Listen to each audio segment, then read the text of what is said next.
ibang klaseng ehersisyo. Kayo na ba'y nalilito? Wes, sinubukan po namin ang mga ito para malaman kung alin-alin ang swak sa inyo.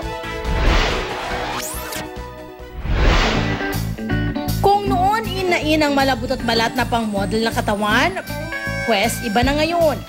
Dahil ang bagong standard ng pagiging sexy ngayong 2015, ang pagiging fit and strong. Pero hindi lahat afford ang magbayad ng trainer at pumunta sa gym. Kaya ang iba, sariling sikap na lang ang ginagawa.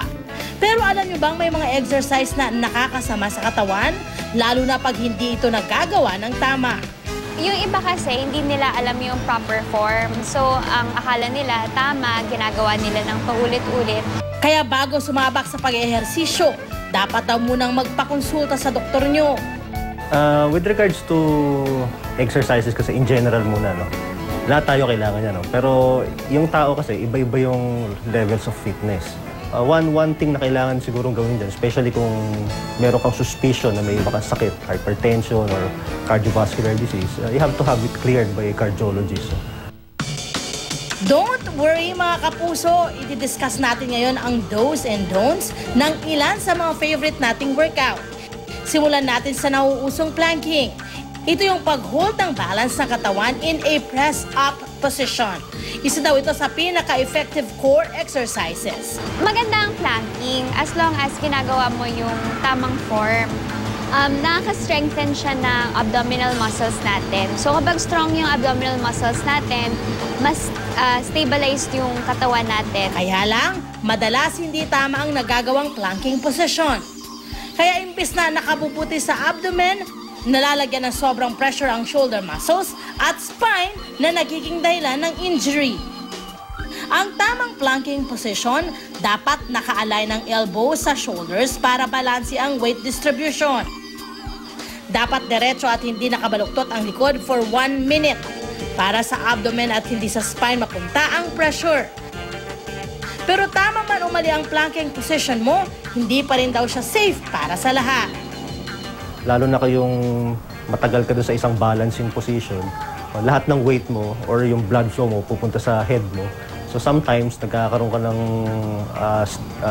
muscle spasm sa neck area or yung iba yung may mga hypertension, nagkakaroon ng increased blood flow sa ulo.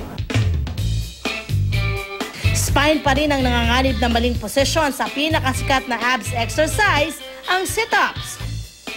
Maraming gumagawa nito lalo na ngayong hot na hot ang may mga pandesal na tiyan.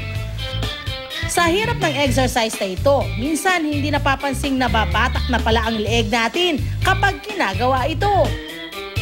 Tsaka dapat magawa mo ng proper form. Kasi yung iba, halimbawa lalagay nila yung kamay nila sa likod ng ulo, hinahatak nila yung ulo nila pa-forward. So syempre nakaka-strain yung ng neck. So may mga proper ways para gawin yung sit-ups. Pwedeng mag-reach ka for your knees, pwedeng mag-reach ka for your heels. Basta naka-relax lang dapat yung neck mo at gamitin mo talaga yung abdominal muscles mo. Kung nahihirapan talaga abutin ng tuhod, pwede rin namang abutin na lang ang sako. Make sure lang na nakarelax pa rin ang neck and face. At ilagay ang pressure ng pag-upo sa abdomen. Masakit sa tiyan pag nagagawa ng tama. Pero yan ang dapat ginagawa sa ngalan ng abs.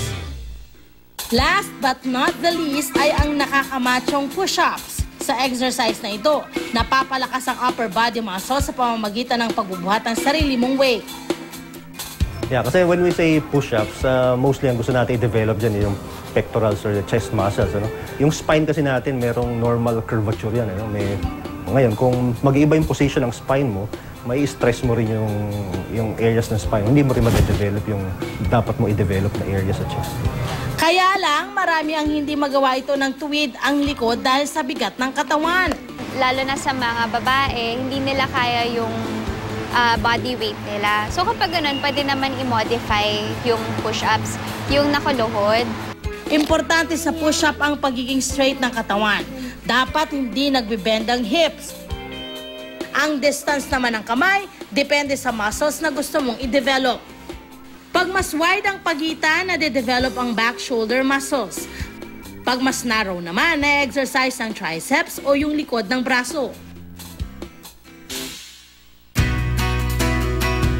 Sa mga gustong maging fit pero nag-aalala sa tamang workout, don't worry dahil naglista kami ng 5 simpleng exercises na safe para sa lahat.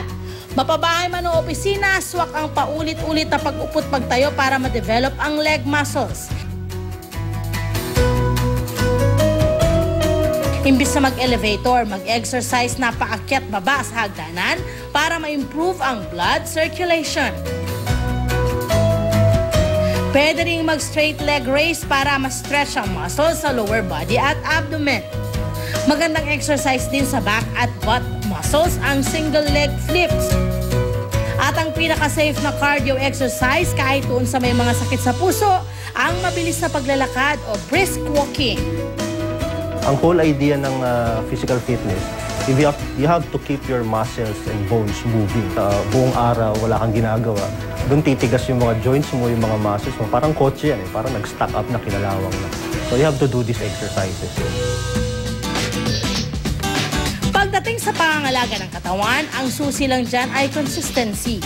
Hindi kailangan makipag-astigan sa workout. Simple exercises lang ang kailangan na ginagawa araw-araw.